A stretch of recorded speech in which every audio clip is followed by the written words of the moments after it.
Alright, Shalom. I'd like to give all praises, honor, and glory to Yahweh Ba'ashem Yahushai, double honors to the apostles and elders of Great Millstone and Real Well, and salutations to the Akim around the world that push the truth in sincerity. So, the pale clip here, a video I did see on one of them cartoons on them.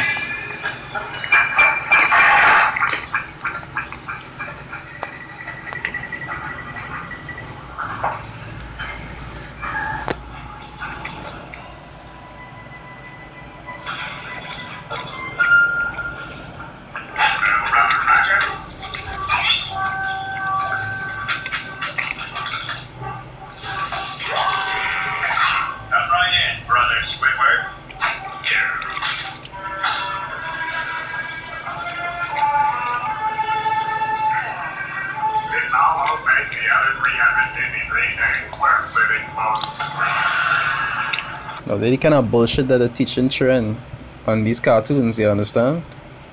Now, you see, when they want this cartoon called SpongeBob, this one named Squidward, he went into a lodge, and he said it almost make all the other days worth living for. So he's trying to say that better than anything else that he could do during the course of the week.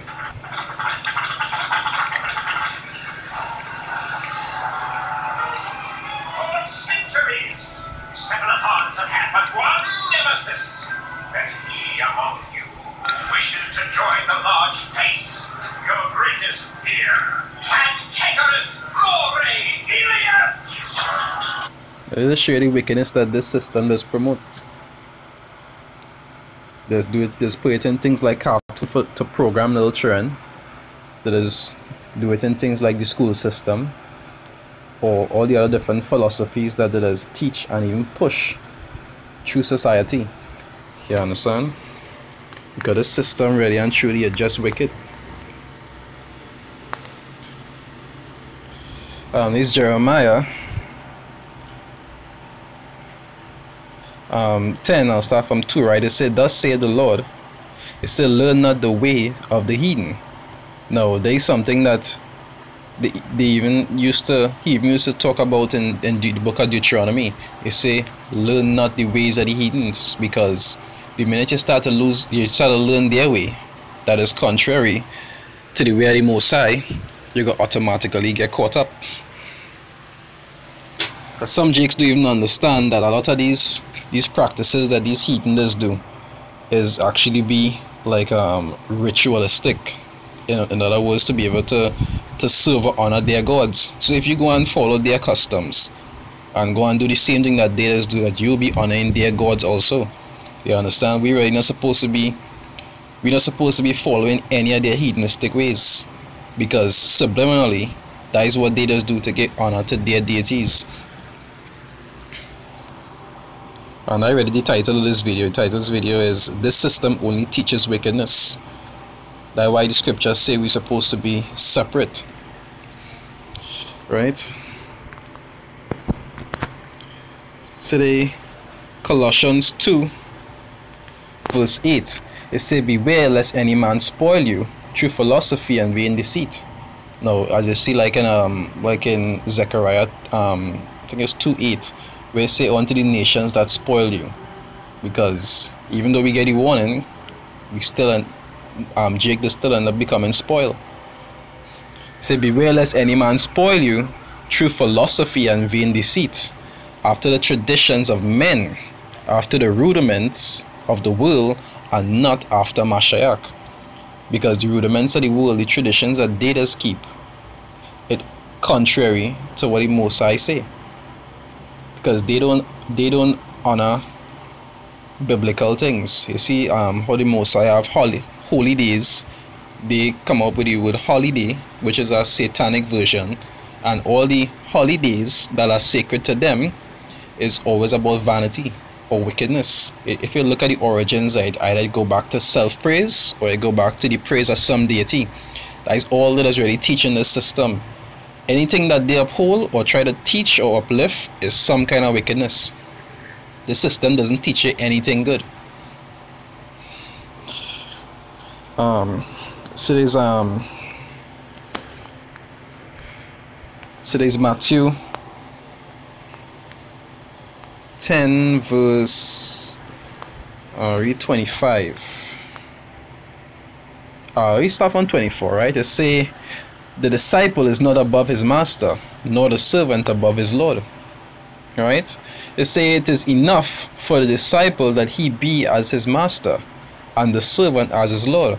So that's how we say it is enough that you should be as your master, and the head of the body is Yahushua Mashiach. So as his servants, you're supposed to be like-minded. If you know to yourself that the words uphold certain things or follow certain things, you ought to try to keep away from certain stuff because they are contrary to the scriptures. You understand? As how the Messiah say, they are not of the world, even as I am not of the world. So you are separate from them. And all the things, a lot of the things that you're doing while you're in the world, you have to be circumspect about it, because you will have certain things that you would do in the world, but you have to make sure that you don't transgress while doing them, because you still live in the world. There are certain things that you will have to do from time to time, but as the scripture is saying, all things be circumspect. But you have to keep your eye on the prize and know what you're doing, because have a lot of wickedness to get caught up in this world. Say there's Amos 5 verse 15. It say, hate the evil and love the good. Right? Hate the evil and love the good, and establish judgment in the gate. You understand? We always talking about judgment, because you have to use wisdom and judgment to be able to know this makes sense to do, this don't make sense to do, this is right and this is wrong. And that wisdom and discernment that's come with knowledge and time and experience. Yeah, say, hate the evil and love the good, and establish judgment in the gates. It may be that the Lord power of hosts will be gracious unto the remnant of Joseph. Right? And this goes back to the 144 and the 1/3.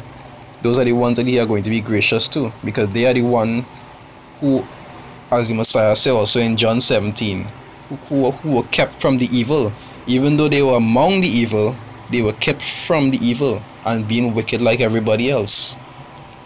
That's paraphrasing. I don't remember exactly how it went. That is John 17, I think it's around 15 years. See, I pray not that thou should take them out of the world, but that thou shouldest keep them from the evil.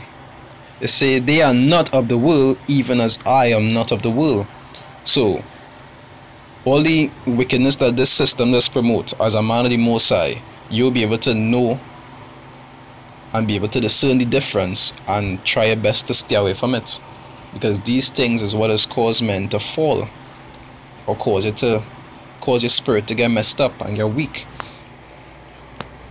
You're really supposed to hate these things. Now, as the scripture say, a just man does fall 7 times, and that 7 just means completion, so that is any amount.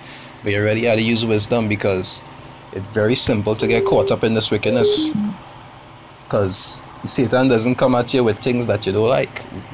He will come at you with shit that seem appealing, and you could end up getting caught up. So there's Psalms 39 verse 21. It say, do I not hate them that hate thee?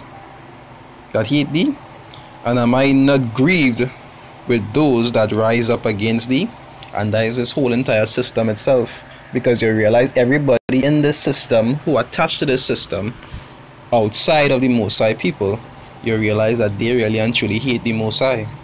They don't want anything to do with his ordinance. They don't try to be how you want them to be. And if they had a choice, they would choose to fight for the system. You see, I hate them with perfect hatred. I count them my enemies, because really and truly they are your enemies.